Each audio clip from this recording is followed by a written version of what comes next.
Well, thank you, Erin, for joining us on this episode of the Artist Materials Advisor.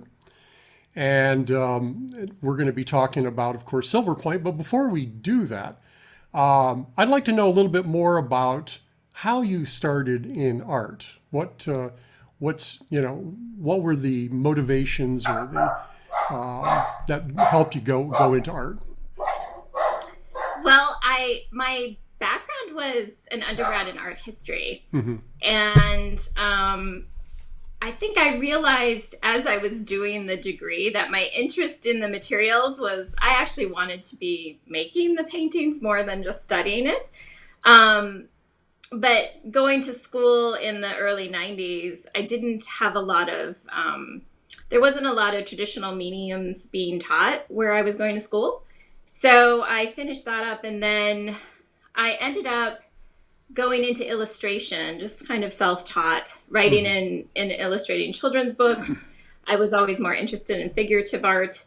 And I think my dream was always to go back and learn egg tempera. And then at some point I just decided that was what I was going to do. So I took it first as just, this is going to be this side fun thing that I do on on my free time.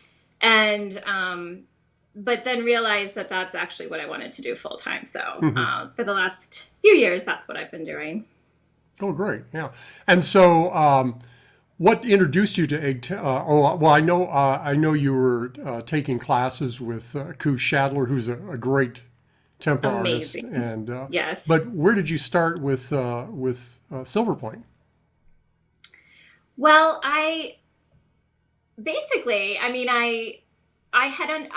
was interested in old master techniques when I was studying art history. So I read a lot about it over the years. And then, I had started to try to learn egg tempera on my own, which is very difficult to do because you almost need someone to show you the consistency and all that stuff. So I had taken classes with Koo, and her method is a little bit different. She doesn't always build up the silver point underneath her egg tempera. But for me, my interest in sort of thematically in art is a lot of the connection between East and West and the trade routes and that kind of thing. So I think like just the idea of having a fine metal be the base of the painting, when that's sort of the theme of a lot of my paintings, just made a lot of sense to me.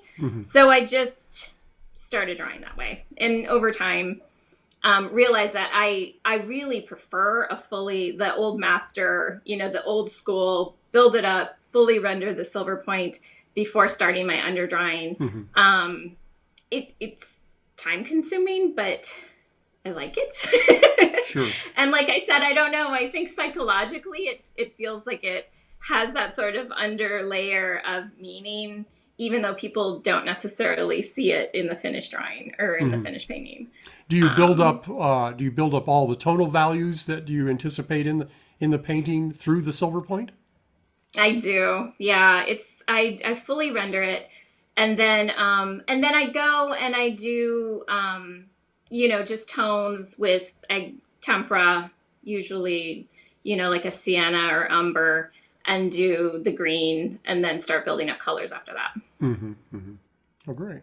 So what qualities of Silverpoint did you like as a drawing medium? What attracted you to that?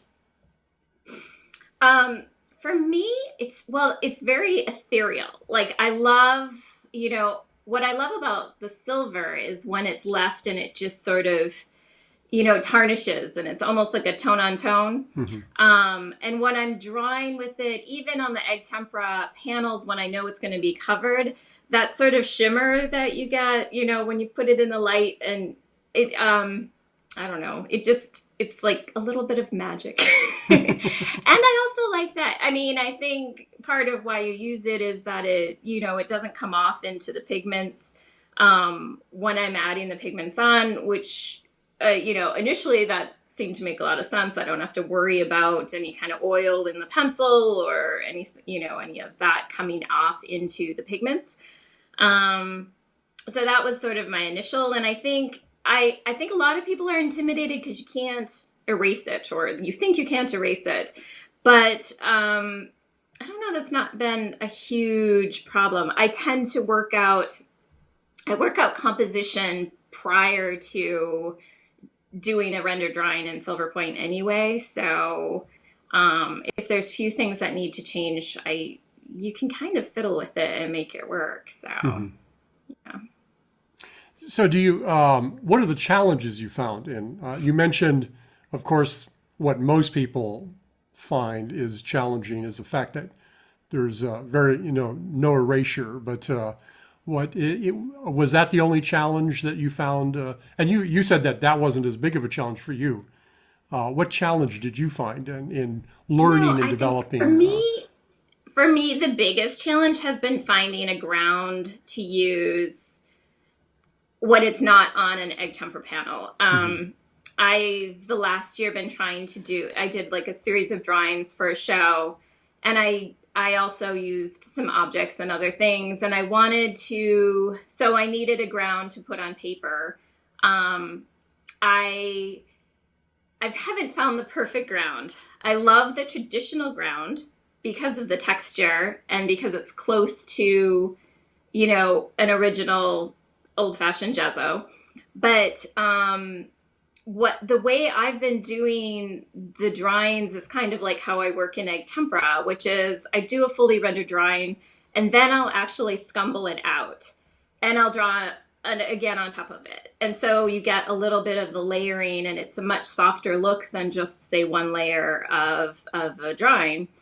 And what I found is if I use the traditional ground on the lower layers, I can sometimes too often completely erase the drawing when I put a scumble on it. And Mm. so I've tried acrylic grounds and using that on the under layers and then just using a traditional ground on the top because I don't really like to paint with acrylic. I don't like using plastic, Hmm. but it does seem to keep the drawing a little better when I'm trying to do that layering. Hmm. And I don't think I don't know honestly, I don't even know how most people do their silver point. Maybe the layering is just me being stupid or quirky. But so getting that to work has been a challenge. And I feel like I'm getting it. I feel like I'm slowly experimenting my way into getting that technique to not be a disaster every other time. Right, right. Yeah, I've noticed a number of artists experimenting quite a bit with grounds. That seems to be a big factor in developing the drawing or developing the technique overall. And you found that to be the case. Have you done? You mentioned a little bit about you've done some differences in the grounds. Have you changed the grounds over a period of time, doing different things? Yeah, I'm still working on it. I still am changing them up. I haven't found the perfect solution at all. But it's kind of fun to try. And I look at the drawings, especially as experiments, as just kind of playing around to see what's gonna work. I'm not, married to any of Hmm. them.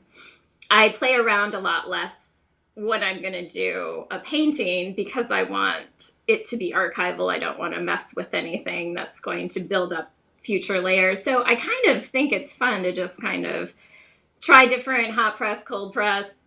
I've been like putting the ground on different objects and wood and different things just to kind of play around to kind of try to loosen up because I think egg tempera is so, there are rules you need to do for the chemistry to work. So I've just been using the silver point as a way to kind of it still be connected to what I do with the egg tempera, but a little freer, a little Hmm. bit more experimental. What kind of supports do you like to work on for Silverpoint? Well, for silver point, I've been the one I love the most is just a traditional gesso board. Hmm. I've been using icon panels for paintings, and that's what I like to draw on the best. The texture is just unbeatable. But I've been experimenting, like I said, with hot and cold. I think a smooth paper is a little bit lusher and nicer. It's been taking the ground a little bit better. Um, but I've been experimenting on all kinds of, I did a resin cast of a lion skull and did it on there, and just trying to see what else it might work on that is maybe less traditional. Yeah. Okay, yeah. You did. I saw one piece you've done. It's it was, if I believe it was an egg. Oh And yeah, it was an yeah, ostrich egg. what was the so what was that? Was that a ceramic egg or was that a wood or some other? Yeah, it was an ostrich egg. Oh, And really? so, yeah, and I played around with chicken eggs, and you could put the silver point directly on a chicken egg, and it Mhm. take the silver. So I was like, oh, I'll try this, but not an ostrich egg. It didn't work. So I ended up covering that with layers of ground. And again, Mhm. I initially used an acrylic ground and then covered it with the more traditional for a few more layers before Yeah. I worked on it. Yeah. Oh, great. So uh, what other metal points or metals have you done any experimentation besides, of course, the silver? Have you worked with any other metals in your drawings? I've worked with gold. Hmm. It I I've seen it done where you can really see the difference. I know Koo has a class, and I've some would day would like to take it because she has, I think, perfected like everything her technique. Um, but I did not find the way that I'm using it there to be a huge difference, and I missed having the tarnishing that happens with the Hmm. silver. Um, I I like that look, and I like once it gets that sort of golden hue that the gold really never got that. Hmm. So I went back to silver. If you were to advise a beginning art or an artist that wanted to start in Silverpoint, what would you advise them? How would you what's the best tips that you would have to help them get started and really get up to speed as soon as possible? Because it does take time. I would say just to dive in and not be precious about it. Hmm. I that's anything is just assume that it's not all going to work and just take it as a lesson of how you like to work and not worry too much about um, being perfect or following the perfect from the beginning. I Hmm. think I would say that it's much easier to just, get yourself a little stylus and get a decent one in the beginning. Hmm.